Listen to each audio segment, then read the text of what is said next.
Hello guys, कैसे हैं आप। आज मैं आपके लिए फिर से एक वीडियो लेकर आया हूं। पिछली वीडियो में हमने देखा कि किस तरह से अरबों ने भारत पे आक्रमण किया और अपने मुस्लिम धर्म को किस तरह से उन्होंने भारत के सीमा क्षेत्र में पहुंचाया। आज हम उससे आगे की वीडियो में देखेंगे कि किस तरह से महमूद गजनी ने भारत पर आक्रमण किया और मुस्लिम धर्म को किस तरह से भारत में फैलाने में सफलता प्राप्त की।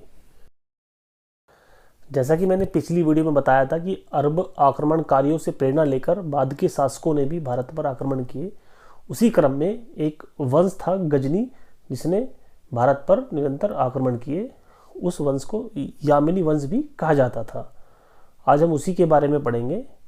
गजनी वंश की स्थापना 932 ईस्वी में अल्पतगीन नाम के एक तुर्क सरदार द्वारा की गई थी। इसकी राजधानी गजनी थी।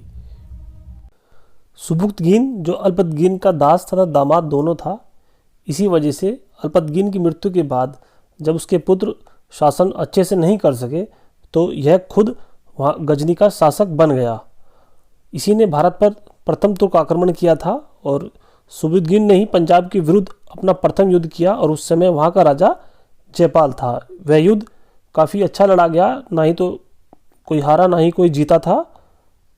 इसी से संबंधित परीक्षा में एक क्वेश्चन आ जाता है कि ऐसा कौन सा शासक, तुर्क शासक था जिसने सर्वप्रथम भारत पर आक्रमण किया। तो वह सुबुक्तगीन था जिसने सर्वप्रथम भारत पर आक्रमण किया। जैसे कि पहले बताया कि जब सुबुक्तगीन ने भारत पर आक्रमण किया तब पंजाब में शाही वंश का शासक जयपाल शासन कर रहा था। आगे सुबुक्तगीन की मृत्यु के बाद उसका पुत्र इस्माइल शासक बना। हालांकि वह इतना योग्य शासक नहीं था, लेकिन फिर भी वह बन गया। लेकिन बाद में महमूद गजनी इस्माइल को हटाकर खुद शासक बन जाता है। इस तरह से 998 ईस्वी से 1030 ईस्वी तक महमूद गजनी शासन करता है। अच्छा, इससे पहले वे खुरासान का शासक था, अर्थात खुरासान का गवर्नर था। अच्छा, उस समय एक ऐसी परंपरा थी, जो भी मुस्लिम इंसान शासक बनता था उसे शासन करने से पहले खलीफा से राजा बनने की अनुमति लेनी पड़ती थी। चूँकि महमूद गजनी अपने भाई को हटाकर गद्दी पर बैठा था, इसलिए इसे खलीफा के पास ज़रूर जाना था। तो यह इसलिए खलीफा के पास गया और वे बगदाद के खलीफा थे जिनका नाम अल आदिर बिल्लाह था, जिन्होंने इसके पद को मान्यता देकर इसे यामीन उद दौला तथा यामीन उल मिला की उपाधि दी तथा इसे सुल्तान की भी उपाधि दी गई। महमूद गजनी एक प्रथम शासक था जिसे सुल्तान की उपाधि दी गई थी। इसी क्रम में आगे हम महमूद गजनी द्वारा किए गए भारत पर आक्रमण के बारे में पढ़ते हैं। एक सर हेनरी इलियट नाम के इतिहासकार हुए हैं। इन्होंने बताया है कि गजनवी ने भारत पर 17 बार आक्रमण किया था। इसी तरह से जो गजनवी ने भारत पर आक्रमण किए थे, कुछ निश्चित उद्देश्य के साथ किए थे, जैसे धन लूटना, मध्य एशिया में शासन को मजबूत करना आदि। आगे हम महमूद गजनवी द्वारा भारत पर किए गए आक्रमणों के बारे में पढ़ेंगे। महमूद गजनवी ने 1000 ईस्वी से 1027 ईस्वी तक भारत पर 17 बार आक्रमण किया। उनमें से कुछ खास के बारे में हम पढ़ेंगे। पहला जो आक्रमण किया था वह 1000 ईस्वी में किया था। वह पंजाब के हिंदू शाही शासक के विरुद्ध किया था। उनका नाम जयपाल था। उनके विरुद्ध इन्होंने युद्ध किया था। हालांकि जयपाल की इसमें हार हो गई थी। शुरू का जो युद्ध था वह सिर्फ सीमावर्ती क्षेत्रों में ही वह युद्ध किया गया था।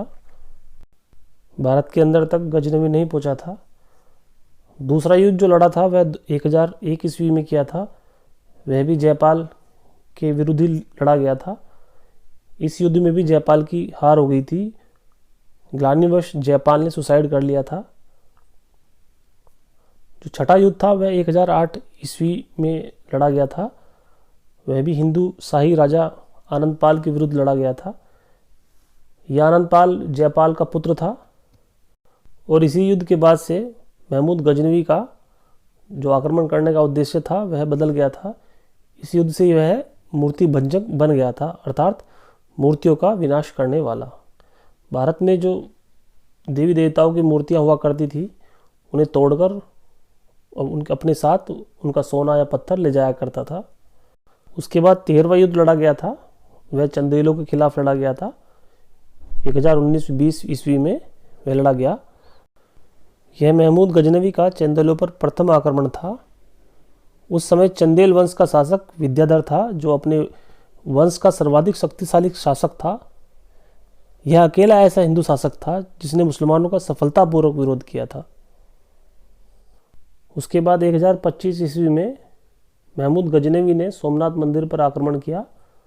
उस समय वहाँ का राजा भीमदेव था।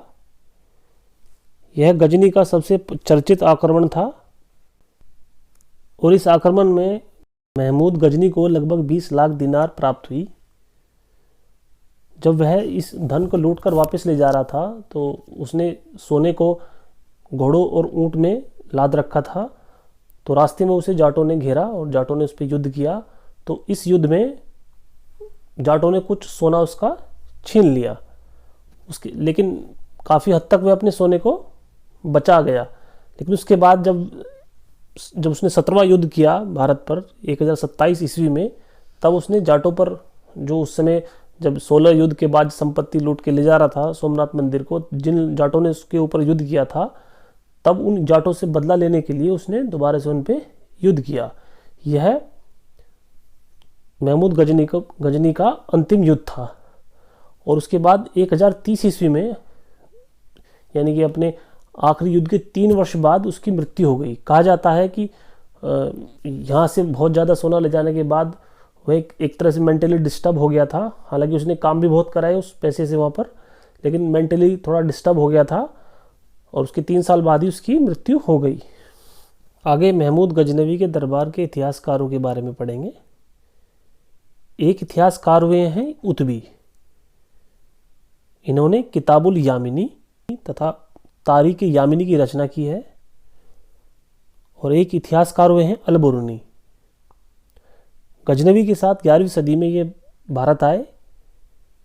इन्होंने किताबुल हिंद की रचना की, जिसमें तत्कालीन भारत की सामाजिक सांस्कृतिक जानकारी मिलती है। और ये एक पहले मुसलमान हैं जिन्होंने पुराणों का अध्ययन किया था।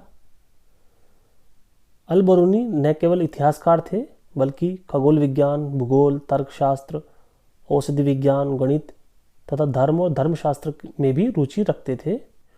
और इनके द्वारा लिखी गई तहकीक-ए-हिंद पुस्तक का अनुवाद अंग्रेजी में साचाऊ ने किया था तथा इसी पुस्तक का हिंदी में अनुवाद रजनीकांत शर्मा ने किया था। और उसके बाद फिरदौसी हुए हैं। ये महमूद गजनवी के दरबार के प्रसिद्ध विद्वान कवि थे। इनकी रचना का नाम शाहनामा था और इन्हें पूर्व के होमर की उपाधि दी गई थी। गजनवी के दरबार के एक इतिहासकार और हुए हैं, उनका नाम बहाकी था और उनकी रचना का नाम तारीख-ए-सुब्दगीन था। महमूद गजनवी शिक्षित और सुसभ्य था। वह विद्वानों और कलाकारों का सम्मान करता था। उसने अपने समय के महान विद्वानों को गजनी में एकत्रित किया हुआ था। यही कारण था कि उसके दरबार में बहुत बड़े बड़े इतिहासकार मौजूद थे। और इस तरह से आज का टॉपिक मैंने लगभग पूरा कर दिया। परीक्षा की दृष्टि से महमूद गजनवी जो टॉपिक है ये बहुत ही इम्पोर्टेंट है। इससे बहुत क्वेश्चन बन सकते हैं। इसमें से कुछ क्वेश्चन इस तरह से बन सकते हैं कि महमूद गजनवी के साथ भारत आने वाला मुस्लिम विद्वान कौन था। जैसे कि अल-बरूनी ऐसा व्यक्ति था जो महमूद गजनवी के साथ आया था। ठीक है। एक क्वेश्चन कुछ इस तरह से बन सकता है कि महमूद गजनवी के हमले के बाद सोमनाथ मंदिर का निर्माण किसने करवाया था। तो वह भीमदेव था। जब महमूद गजनवी लूटकर वापस चला गया तो भीमदेव प्रथम ने सोमनाथ मंदिर का पुनर्निर्माण करवाया था। ठीक है। और एक क्वेश्चन यह भी बन सकता है कि अल-बरूनी भारत में किस शताब्दी में आया था। तो मैंने बताया जैसे वो 11वीं शताब्दी में महमूद गजनवी के साथ आया था। ठीक है। एक क्वेश्चन यह भी बन सकता है कि पुराणों का अध्ययन करने वाला प्रथम मुसलमान कौन था। तो वह भी अल-बरूनी था। और एक क्वेश्चन ऐसे बन सकता है कि जो शाहनामा पुस्तक थी उसका लेखक कौन था। मैंने बताया फिरदौसी उसका लेखक था। ठीक है। और एक क्वेश्चन ऐसे भी बन सकता है, ऐसा कौन सा शासक था जिसने महमूद गजनवी का सफलतापूर्वक विरोध किया था। तो वह चंदेल वंश का शासक विद्याधर था जिसने महमूद गजनवी का सफलतापूर्वक विरोध किया था। महमूद गजनवी ने 1019-20 में चंदेलों पर आक्रमण किया था तब विद्याधर ने उसका सफलतापूर्वक विरोध किया था, यानी कि उसे वापस लौटने पर मजबूर कर दिया था। तो इस वीडियो में इतना ही। आपको ये वीडियो कैसी लगी कमेंट सेक्शन में ज़रूर बताना। वीडियो को लाइक करना, शेयर करना और चैनल को सब्सक्राइब करना। Thank you.